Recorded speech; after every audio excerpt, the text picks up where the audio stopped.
शहर लखनऊ की सर्द सुबह थी। हल्की धुंध छाई हुई थी और सड़कों पर गाड़ियां दौड़ रही थी। एक आम से कपड़ों में मलबूस लड़की अपनी स्कूटी चला रही थी।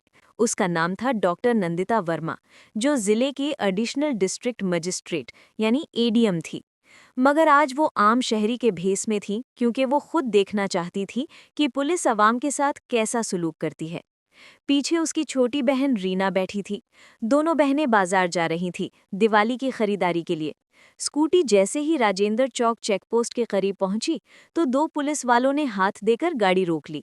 कागजात दिखाओ, ड्यूटी पर मौजूद इंस्पेक्टर प्रदीप यादव ने सख्त लहजे में कहा। नंदिता ने अदब से कहा, सर जी बिल्कुल, ये रहे रजिस्ट्रेशन, इंश्योरेंस और ड्राइविंग लाइसेंस। प्रदीप ने फाइल झपट ली, कागज उलट पलट देखे, फिर मसनूई संजीदगी के साथ बोला, ये इंश्योरेंस पुराना है, पोल्यूशन सर्टिफिकेट नहीं है, अब चालान कटेगा 5,000 रुपये। नंदिता ने कहा, सर इंश्योरेंस की कॉपी मोबाइल में है और पोल्यूशन की वैलिडिटी कल ही बढ़ी है। प्रदीप तंजिया हंसा, सब यही बोलते हैं, अब जुर्माना दो या 2,000 में बात खत्म करो। रीना फौरन बोल पड़ी, सर आप रिश्वत मांग रहे हैं, यही कानून सिखाते हैं आवाम को। प्रदीप ने गुस्से से कहा, अब तू मुझे कानून सिखाएगी? ज्यादा बोली तो थाने ले जाऊंगा। नंदिता खामोश रहीं, वो सब कुछ गौर से देख रही थीं। उनकी आंखों में सब्र था, मगर दिल में आग जल रही थी। प्रदीप ने रीना का हाथ पकड़ने की कोशिश की, चल थाने, वहीं देखते हैं क्या करती है। नंदिता ने तेज लहजे में कहा, हाथ हटाओ, तुम्हें किसी खातून को छूने का हक किसने दिया? प्रदीप भड़क कर बोला, अब तो हद ही हो गई, तू मुझे बताएगी क्या करना है। और उसने नंदिता की स्कूटी को लात मारकर गिरा दिया। अब ये स्कूटी जब्त होगी। नंदिता ने गहरी सांस ली, बैग से एक फाइल निकाली। मैं doctor Nandita Verma, additional district magistrate Lucknow. पूरा चेकपोस्ट सन्नाटे में डूब गया। प्रदीप के हाथ कांपने लगे, साथ खड़े सिपाही पीछे हट गए। नंदिता ने ठंडे लहजे में कहा, अब बताओ इंस्पेक्टर, रिश्वत कौन देगा, मैं या तुम जेल में बैठकर? रीना बोली, दीदी अब तो वाकई इस शहर का चेहरा बदलना चाहिए। नंदिता ने जवाब दिया, हाँ, मगर ये सफाई अभी शुरू हुई है।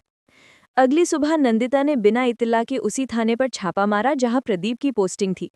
जैसे ही वो अंदर दाखिल हुई, एक सिपाही फाइल में नोट रख रहा था। कोने में दो शहरी अपनी रिपोर्ट दर्ज कराने की मिन्नत कर रहे थे और इंस्पेक्टर राजेश सिंह बोला, पहले फीस दो फिर रिपोर्ट लिखेंगे। नंदिता ने कहा, कौन सी फीस, सरकारी फीस या रिश्वत की फीस? राजेश ने गुस्से से सर उठाया, तू कौन है, जा निकल यहां से, वरना धक्के मारकर बाहर निकाल दूंगा। अचानक दरवाजे से आवाज आई, थाना घेर लो। चारों तरफ पुलिस हेडक्वार्टर की टीम आ गई। साथ थे एसएसपी अजय राणा और दूसरे आईएएस ऑफिसर। नंदिता ने कहा, अब सबका हिसाब होगा।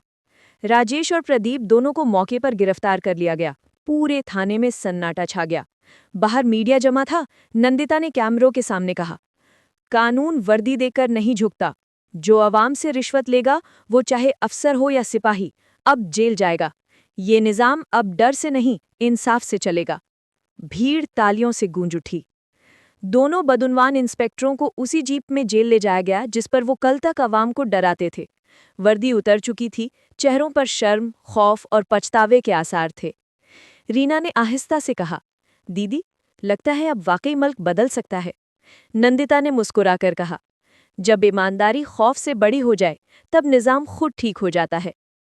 मैसेज, एक ईमानदार अफसर की हिम्मत 1000 बदउनवानों की ताकत पर भारी होती है।